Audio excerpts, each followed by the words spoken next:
So how does facial recognition work, right? When you pick up many of the smartphones today have a 3D camera in the front. And what happens is that 3D camera has a little bit a laser or an LED invisible projector that projects a dot pattern on your face or some sort of other pattern. And then that pattern gets uniquely distorted for every person's face. And then there's an invisible light camera that picks up that distortion and then is able to identify key points on your face and uniquely identify that, this is Aman or this is Maria. So that's how facial recognition works. And it's been sold to us as a benefit because it's very convenient. I don't have to punch in a 4 or 6 digit code into my phone every time I want to use it, right? Yes. So that's how facial recognition was introduced to the world. Many of these so-called technological advancements have been introduced under the guise of convenience, but what they're actually leading to is, as you said, a digital prison. That's right. And so they give us the carrots, right? If you go back 20, 25 years, consumer electronics, computers, cell phones, and other gadgets, video games, they're all kind of subsidized, very low cost so that they are able to permeate every corner of society. So like even, people who are not very well off, they have all these gadgets. So they're sold to us as the carrots. And it's for convenience, and it's also for safety and security, right? And it's to catch the bad guys. And, as a society, we tend to kind of accept all the carrots. But by the end of the presentation, or even halfway through it, you'll see how the sticks are coming if we don't watch out. And they've already started, and most people are, they don't know what's coming. So if you go to China, Big Brother has already met big data, right? They already have facial recognition, which is connected to social credit scoring, and that directly lends itself to a control system. And they've already announced it in China for many years. I was in Shenzhen, China in 2019, 3 years ago, for an optical conference. And every corner you go, intersections, streets, buildings, indoors, outdoors, are just littered with cameras. And there are screens everywhere, and they're telling you that we are watching you. And we are watching you, and you will be okay with us watching you all the time. And so people have become very compliant. We ourselves use Atlas VPN to protect our data online. Atlas VPN is more than just any other VPN. It blocks all malicious links, ads, and trackers, and notifies you when someone is trying to spy on or steal your data. If you want to grab Atlas VPN, they have a great deal going on right now for just $1.83 a month and 3 months extra for free. We've provided a link in the description you can use to grab this deal. Try it out with a 30-day money-back guarantee. Not only does it protect your data, it also keeps your searches completely private. Also, protect unlimited devices at once. No limits are set. One subscription only for the best price. That's why we use Atlas. Oh, did we forget to mention it saves you a lot of money booking online? It's that easy. Grab Atlas VPN using the link in the description and secure your data today.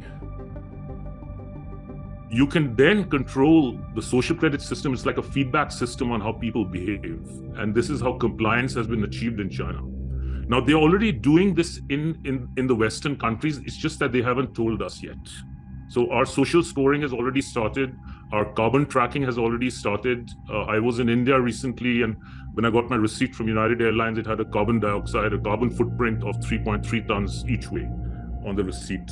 So yes, the conditioning's already started, and we're talking here in Australia about banks starting to notify you about your carbon footprint on your transactions. So that conditioning, you're absolutely right. We're already in that system.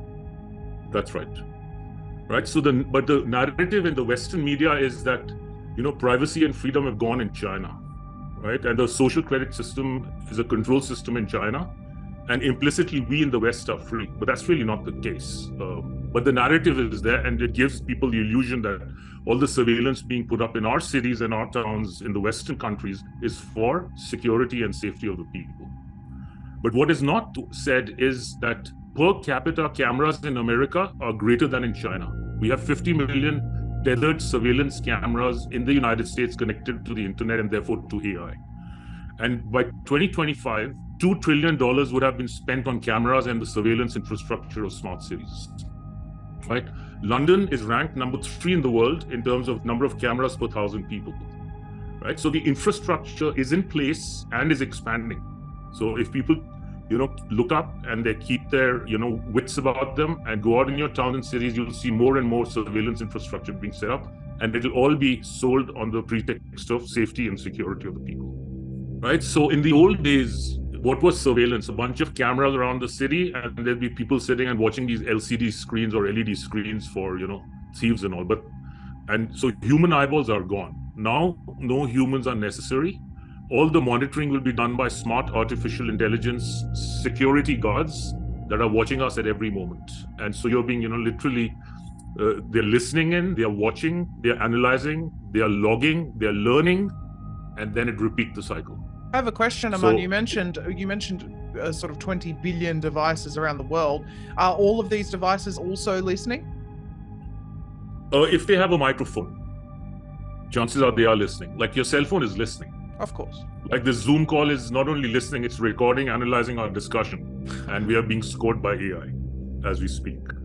And since I'm talking to you and you're talking to me, our social credit score is being reduced in real time as we speak. So when are we not alone? Pretty much never, right? And if you have devices in your house, such as Ring cameras and all, those are all tracking devices.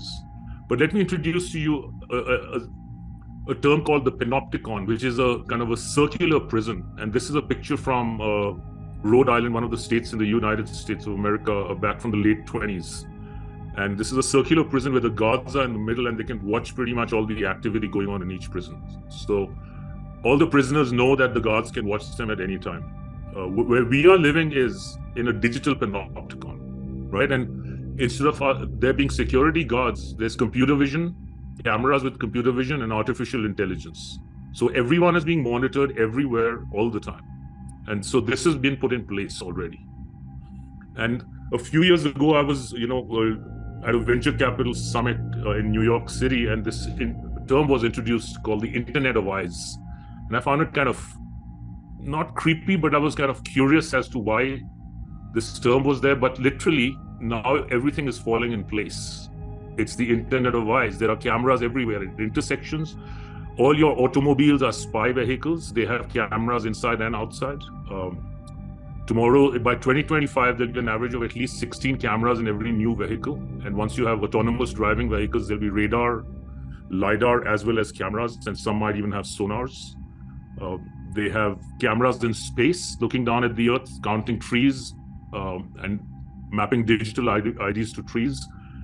You have cameras in drones, license plate readers, cameras inside your car, cameras in bus stations, airports. So you're being tracked everywhere.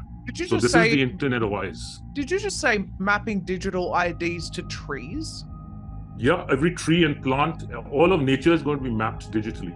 And eventually we'll be getting pushed into the metaverse. Well, digital IDs with trees are going to be, sorry? Well, this is fascinating to me, because what they're doing, Aman, is they're currently shifting all humanitarian causes towards climate change and looking after what they call Mother Earth, according to Nancy Pelosi. And they're meeting this month for an interfaith meeting on Mount Sinai, where they're announcing their new climate 10 commandments. It's unbelievable what these people are doing.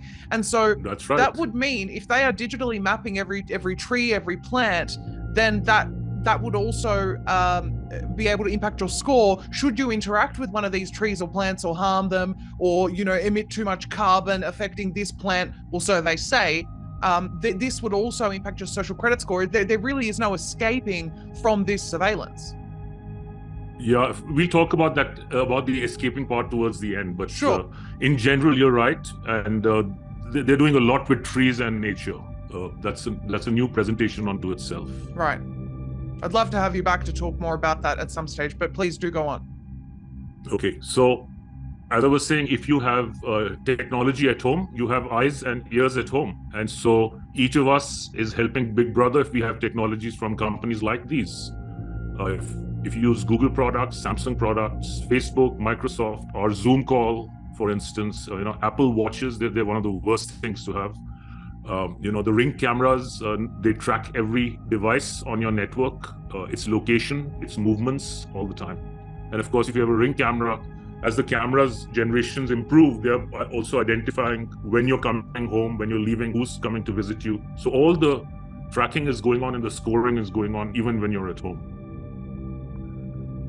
So I'll just make a switch to, these LED lights. I started to notice in San Francisco 2.5 years ago that a lot of the, the low pressure sodium, the yellow halogen type of lights, they started getting replaced by these very bright array LED lights. And yes. Have you seen that in Australia? You must have seen it everywhere. Everywhere. And they're putting it up like literally in the denser population every 30, 35 yards apart. It's really horrible.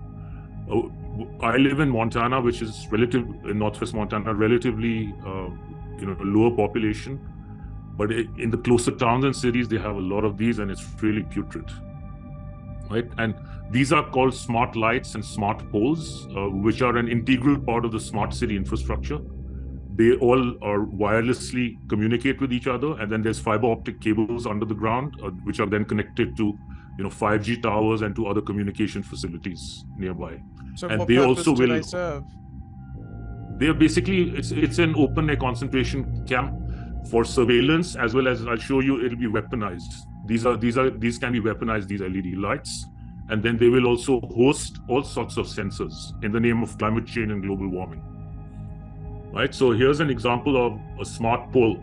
They'll have noise sensors, and it's for noise pollution, but actually it's really for listening people's conversations. Of course. They'll have people counters, they have surveillance cameras, they will have public address systems, like in Auschwitz concentration camps, where the soldiers are giving orders to the to all the people who are the prisoners. They're gonna some of these lamps, I've seen specifications on top of the lights. They are drone charging stations. So in the future, drones will be used both individually as well as in swarms as the aerial police. And I've done, there's a lot of information available on DARPA and other websites on these drone swarms and how they're going to be used against, enemies of the state. And also, I mean, if you notice in America, there's been a lot of talk about defunding the police in Yep. in the last 2.5, 3 years with, it's all these false flags that they keep coming up with, and then they change the narrative on certain agendas. Yes. But one should know that I think the takeaway is these smart poles and smart lights are an integral part of this smart city grid that they are building everywhere. They communicate with each other. They are wirelessly connected, as well as, some of them are connected through cables underground. Some of them may also assist in autonomous driving vehicles in the future. And they're putting smart cables under the roads and all. And so there's a lot of technology going inside the ground and on top through these lights, Right. in order to achieve a lot of the surveillance grid integrated with 5G. I can't even begin to imagine how harmful all of the signals, Aman, that these things are emitting are. I mean, we already know how harmful 5G is. Imagine when we have all of these constantly emitting and communicating with each other. It's horrible. It's very harmful, as well as these blue LED lights, at the frequency or wavelength they are at, they're extremely harmful to the eyes. And in addition, I've noticed that they don't even have diffusers on top of them. So you can't look up at these lights. They're designed to make humans look down. Wow. So by default, they're designed to really hurt your eyes. And then I'll show you another slide on how they can be used directly as no lights. And then in the name of global warming and climate change and energy conversation, now you have 300 lights. Yes. So, just think about that. Yeah, well, it's much like how 400 private jets arrived to a climate change conference to talk about CO2 emissions, Aman. The Right. hypocrisy is just astounding, but they don't care anymore. They don't care No, how they they don't. appear. They're just brazen about it. It's in your face. I mean, I keep interjecting because this subject is something I'm so passionate about. People don't understand when I've said the words digital prison, I think it's very hard for people to actually imagine how that will be achieved. So I started, this picture on the right side I got from somebody in Canada on Facebook, and I haven't seen these anywhere in Montana yet, these multicolored lights, and I started to dig deeper, and I noticed that there's something called a puke ray. It's an LED incapacitator, where you have this, think of this as an LED gun, which is able to emit different frequencies of light at a very high rate of change. So when you do this at a very high frequency with different lighting, and if there's a human being that's in the vicinity and looking at these lights or near these lights, you can get intracranial damage, you can hurt your spine, you can get sick. I bet you it can even kill you. So these can be used as My And a lot goodness. of these LED smart lights, they already have little, if you'll see white squares at the intersections, for instance, white patches, those are radar. And the LED lights combined with radar, they can, and with a smart system on a chip inside, they are able to identify human beings with a few hundred meters away. And so these lights can be turned on as against people who might be carrying, for instance. So one needs to kind of start asking these questions and talking to each other within communities, as well as to the people who you think represent you, as to what the hell is going on and why these lights are being put up, and call them out on it.